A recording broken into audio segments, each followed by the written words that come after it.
Sveiki, gerbiami televizijos žiūrovai, su jumis nesama Lietuvos televizijos laida Sostinės aidai. Ir šiandien mes kalbiname Vilniaus savivaldybės darbuotoją Giedrių Savicką ir kalbėsime apie tai, kad neseniai savivaldybė paskelbė rūkančių moksleivių medžioklę. Taigi ir pakalbėsime apie šį medžioklės sezoną.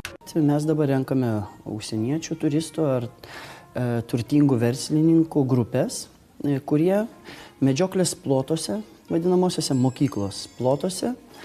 Mokyklos teritorijoje? Taip, mokyklos teritorijoje. Už tam tikrą mokestį kiekvienam išduodamas po šautuvą su optiniu taikikliu ir po 10 kulkų. Ir tada jie toje teritorijoje iš stebėjimo bokštelių stebi į rūkančius moksleivius.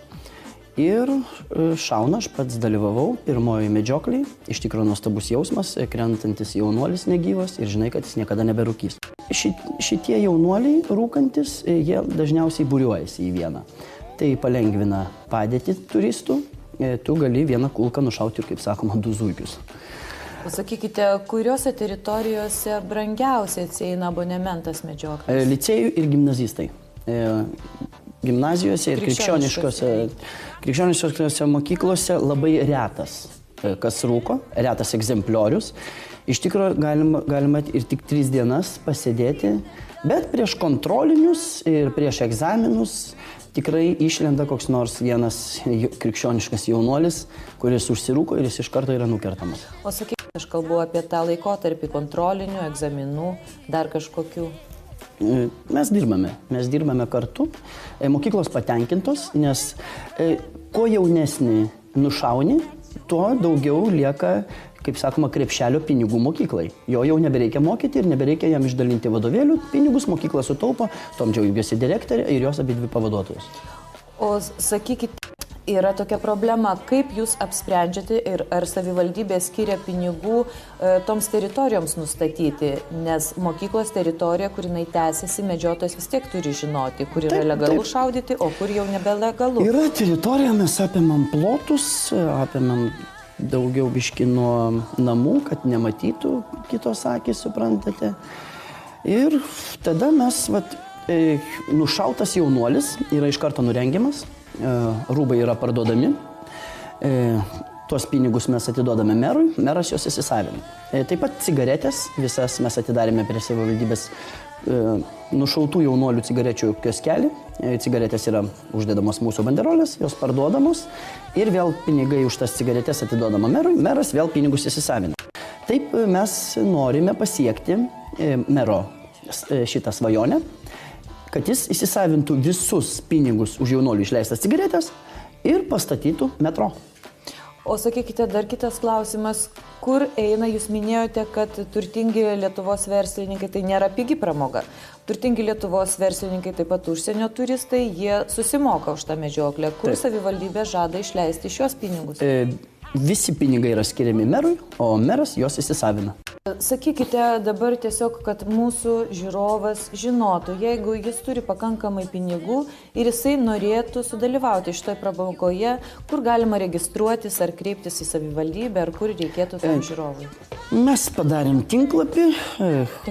Tinklalapį? Taip, internetinį tinklalapį. Ir mes stengiamės įdaryti Vekso pavyzdžių. Veksas išleido 700 000 tinklalapiui. Jie įdėjo kelias nuotraukas, parašė kažką tai ir jisai puikiausiai veikia. Trumpai, bet efektyviai. Ir mes dabar išleidom tik tai 650 000, tai 50 000 liko merui, meras jos įsisavins. Toks įdomus klausimas kyla turbūt žiūrovams, kiekgi pinigų savivaldybė išleido stebėjimo bokšteliams sumontuoti. Stebėjimo bokšteliams savivaldybė nieko neišleido, nes mus remia firma Bokšteliai, kuri ir pastatė su mielu noru šitos bokštelius, nes buvo išardytos vaikų žaidimo aikštelės, iš tų vaikų žaidimo aikštelės, nes niekas nežaidžia, tai ir pastatyti buvo bokšteliai. Aišku, yra dar nesužiūrėjimų, yra problemų, nes per optinį taikiklį tu negali pasakyti, kiek yra jaunuoliui metų, nes jeigu 18 yra, jisai gali rūkyti. Jau yra 18-mečiai 6 nukirsti, tėvų yra pareiškimai dėl to, bet mes jiems kaip kompensaciją duodam po 3 blokus nikotininių pleistikų. kaip Taip, visose varovai, medžioklėse. teisėsaugos žmonės. Policija. Taip, policija iš savivaldybės yra žmonės, nes, žinote, kad kiekviena savivaldybė turi po 5 patarėjus, tai mes tos patarėjus aprengėme jau jaunatviškai ir infiltravom į mokyklą. Kad jie eitų ir moksleivius kviestų parūkyti. Taip, jeigu moksleivis išeina iš teritorijos, tu jo dėja negali šauti. Bet tam juk ir skirti varovai. Taip, varovas, kuris parvaro link mokyklos ir jisai tik peržengia ribą, iš karto per optinį taukiklį matoma, šaunama iš karto į galvą, kad jis iš karto kristų ir jaunuolis krenta ir, kaip sakoma, neberūko niekada. Televizijos žiūrovams jūs dar kartą galėtumėte priminti internetinės svetainės adresą. www.vilniaus-savivaldybė / rūkančių moksleivių medžioklė.com LT. Tai va, į šitą tinklapį nueikit, užsiregistruokit. Galiu pasakyti kainą. Šautuvo kaina yra 500. Nuoma. Tada 10 kulkų, čia yra savivaldybės dovana, tai 500 litų. Tada yra visas žemėlapis visų teritorijų, 8000 litų. Ir leidimas šauti, šaunamojų ginklą, nešioti šaltąjį ginklą, vienai dienai kainuoja dar 10 000 litų. Ir savivaldybė prie viso šito komplekto nemokamai, kartoju, nemokamai, visiems dalyviams duoda po bandelę su herbu. Ar skiriasi kainos Vilniaus mokyklų teritorijų ir Vilniaus rajono mokyklų teritorijų? Skiriasi, tikrai skiriasi, kaimuose yra žymiai pigiau, nes tenai rūkančių žymiai daugiau. Ten mes galvojame, dabar mus parems šaltieji ginklai, gal net ir kulkosvaidį galima bus įsigyti, kad tu vienu gali ištratinti B klasę. Bus dar galima ir su mečete, kad prieinant patylomis, čia jau bus gal žiemą, kai ryte dar yra tamsu, bus pjaunami jaunuoliai, kurie rūko. Na, o dabar kita mūsų laidos tema – metro Vilniuje. Kadangi, kaip jūs žinote, brangus žiūrovai, metro buvo sena mūsų mero svajonė, kurios jis nespėjo gyvendinti praėjusią kadenciją. Šią kadenciją ką tik pradėjęs dirbti, dar savaitę tik kaip dirba, tačiau jau suspėjo atidaryti pirmąją metro stotelę Vilniaus centre.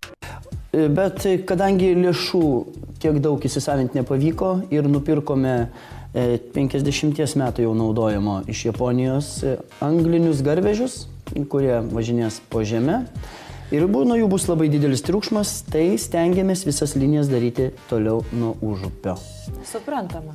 Tai visiškai suprantama, nes merui negalima trukdyti toliau svajoti. Kiekgi pinigų savivaldybė išleido surengti pirmosios metro stotelės atidarymo šventei? Tik 6 milijonai. Kurgi išėjo tiek pinigų? 6 litai žirklėm, 8 litai juostai ir 5 999 986 litai buvo išleisti Andalūzijos Fluxus rečiausiam pasaulyje drugeliui, kuris per šventę buvo paleistas iš mero rankos. Gražu? Gražu. Šventė, tai šventė. Na kągi, brangus televizijos žiūrovai, nenustokit svajoti, kad jūsų meras nustos svajoti ir pažiūrėkite reportažą iš pirmosios metro stotelės atidarymo Vilniuje šventės. Mėly miestiečiai, pagaliau mūsų mero svajonė išsipildė. Pagaliau mes turime metro. Taigi noriu pasveikinti jūs su pirmąja metro stotele Vilniuje. Kad sėkmė mus lydėtų, mes paleisime Andalūzijos Fluxus drugelį, kuris jums nekainavo net 6 milijonų litų.